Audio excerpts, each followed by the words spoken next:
Okay, na leo nimekuletea ratiba ya mtihani wa kumaliza elimu ya msingi Primary School Leaving Examination Timetable September 2026, manake mwezi wa 9 2026.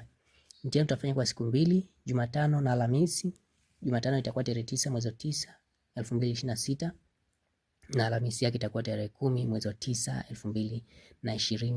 2026. Siku ya Jumatano utakuwa na mtihani ambao utaanza saa 2 kamili hadi 3 na dakika 40 ambao ni mtihani wa Kiswahili. Then utakuwa na mapumziko. Baada ya mapumziko kuanzia saa 4:30 hadi saa 6:30 mtihani wa hisabati au mathematics utafanyika.